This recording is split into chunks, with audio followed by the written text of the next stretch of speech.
So, so going back to evolution, plants have evolved in order to have defense mechanisms as well as actions or functions that are useful for the plant. And those herbal actions, when we take the plant in, also affects our body. So we have plants that can be anti-anxiety, antidepressant.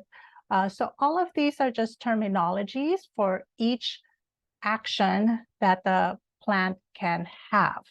And so one plant can actually have multiple actions. So for example, and I'm just going to use cannabis as my primary example. Cannabis influences the endocannabinoid system. And what is the endocannabinoid system?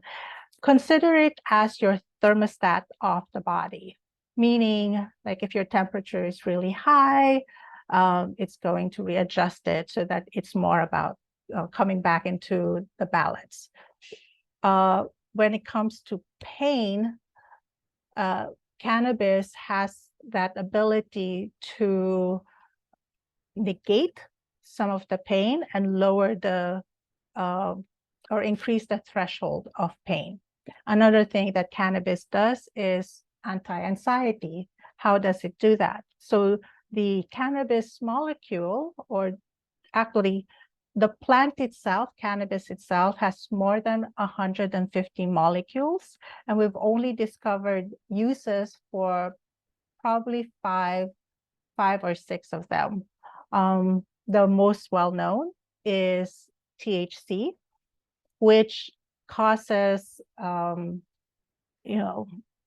relaxation in the body, the psychedelic effect, the feeling of getting high, whereas CBD is actually the molecule that affects the body from a medicinal standpoint. That's why you have,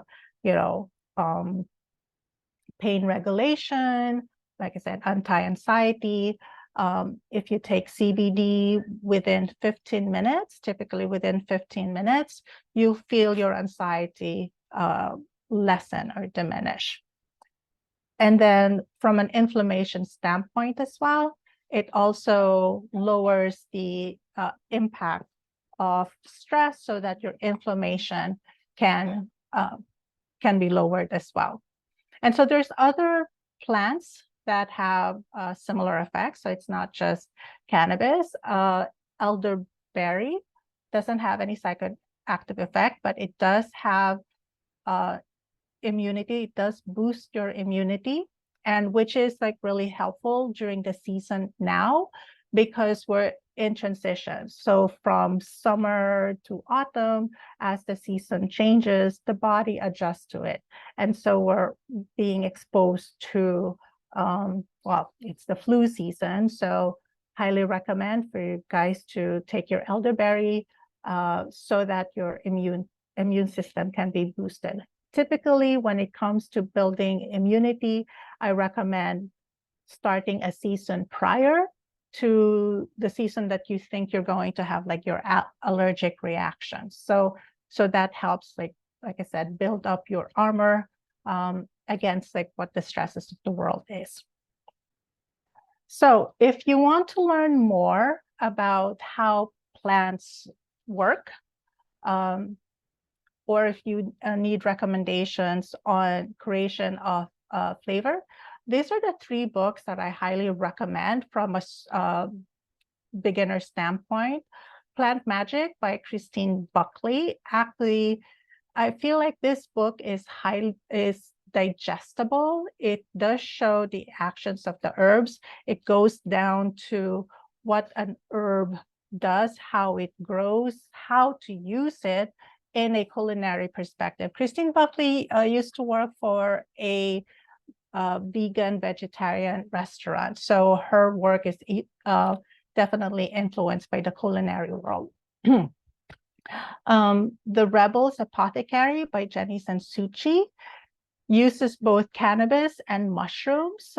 So she dives a little bit deeper. So it's more of a narrower subject as opposed to, plant magic, where it's like a broader entire herbal world. The Rebel's Apothecary focuses on cannabis and mushrooms.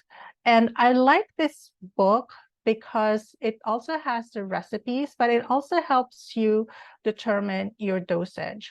So when it comes to plant medicine or creating a mocktail or cocktail that has a specific effect, you want to make sure that you also consider how much of the plants you're putting in so that it has its intended effect. So basically dosage.